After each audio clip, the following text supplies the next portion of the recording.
قد کان لکم آیتن، بے شک تمہارے لیے نشانی تھی۔ بعض مفسرین فرماتے ہیں کہ یہاں خطاب یہودیوں سے ہے، اور یہاں پر جسے نشانی قرار دیا گیا وہ غزوہ بدر ہے۔ یعنی اے یہودیوں، تمہارے لیے غزوہ بدر کے معاملے میں نشانی تھی کہ تم دیکھو کہ اللہ کی مدد کس کے ساتھ ہے۔ فی فئتین التقطا، دو گروہوں میں نشانی تھی جب وہ آپس میں ٹکرائے اور ان کی آپس میں جنگ ہوئی۔ جب بدر کے میدان میں مسلمان اور کافر آپس میں ٹکرائے اور ان کی جنگ ہوئی تو اس معاملے میں تمہارے لیے نشانی تھی۔ بعد نے کہا کہ یہاں قد کان لکم آیتن، اے لوگوں بے شک تمہارے لیے نشانی تھی، اس میں تمام کفار مراد ہیں، اور یہ حکم تا قیامت ہے کہ تمام کافر اس سے عبرت حاصل کریں کہ اللہ رب العالمین نے مسلمانوں کی مدد فرمائی بدر کے میدان میں۔ اللہ رب العالمین کی غیبی مدد اہل حق کے ساتھ ہوتی ہے، اور اہل حق ہمیشہ کامیاب ہوتے ہیں۔ بعض مفسرین فرماتے ہیں کہ یہاں خطاب مومنین سے ہے، یعنی اے مومنو، تمہارے لیے بدر کے میدان میں کامیابی ایک بہت بڑی نشانی ہے، تم ہمیشہ تقوی اختیار رکھو، اللہ پر بھروسہ کرو، اور دین کا دامن مضبوطی سے تھامو، دامن مصطفیٰ سے وابستہ رہو، ہر میدان جنگ میں اللہ تعالیٰ تمہیں کامیاب فرمائے گا، اور جب تم دین کو چھوڑ دو گے تو پھر ذلیل ہو جاؤ گے۔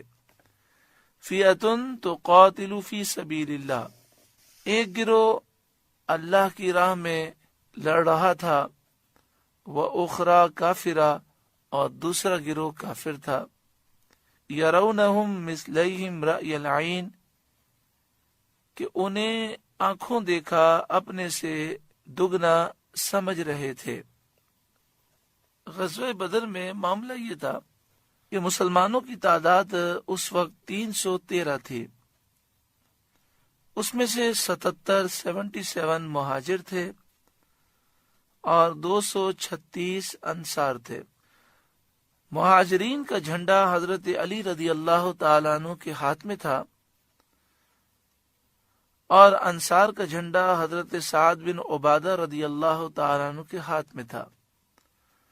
مسلمانوں کے اس پورے لشکر میں صرف 2 گھوڑے تھے، 70 اونٹ تھے، 6 زرہ تھیں اور 8 تلواریں تھیں۔ اس واقعے میں 14 صحابہ شہید ہوئے۔ جو 14 صحابہ شہید ہوئے ان میں سے 6 مہاجر تھے اور 8 انصار تھے۔ کفار کی تعداد ایک روایت میں ہے 950 اور ایک میں ہے 1000۔ 1000 کافر غزوہ بدر میں وہ مسلمانوں سے مقابلہ کرنے کے لیے آئے۔ ان کا سردار عتبہ بن ربیعہ تھا۔ کافروں کے پاس 100 گھوڑے تھے، 700 اونٹ تھے، اور بکثرت زرہ اور ہتھیار تھے۔ جب جنگ کی ابتدا ہوئی تو ابتدائی طور پر کافروں کی نگاہوں میں مسلمان تھوڑے تھے، یعنی وہ 313 کو یہ سمجھ رہے تھے کہ یہ 30 35 یا 40 افراد ہیں، ان کو تو ابھی رسیوں سے باندھ کر گھسیٹ کر مکے شریف لے جائیں گے۔ اور مسلمانوں کی نگاہوں میں بھی کافر ابتدائی طور پر تھوڑے کر دیے گئے۔ اس طرح مسلمانوں کے لیے بھی میدان جنگ میں آگے بڑھنا آسان کیا گیا کہ مسلمانوں کی نگاہوں میں کافر تھوڑے کر دیے گئے۔ پھر جیسے جیسے جنگ ہوتی گئی، کافروں کی نگاہوں میں مسلمانوں کی تعداد بڑھتی گئی۔ سمجھنے لگے کہ یہ تو 300 ہیں، پھر انہیں خیال کیا یہ تو 600 لگتے ہیں، پھر انہیں خیال کیا کہ یہ تو ہمارے برابر ہیں۔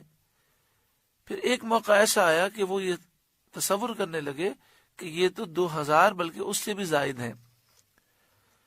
یرونہم مثلیہم رأی العین، وہ اپنی آنکھوں سے مسلمانوں کو اپنے آپ سے دگنا سمجھنے لگے، اور مسلمانوں کی تعداد وقت کے ساتھ ساتھ ایسی محسوس ہو رہی تھی جیسے بڑھ رہی ہے، یہاں تک کہ کافروں پر رعب طاری ہوا اور وہ میدان جنگ چھوڑ کر بھاگنے لگے۔ اللہ نے مسلمانوں کو فتح عطا فرمائی۔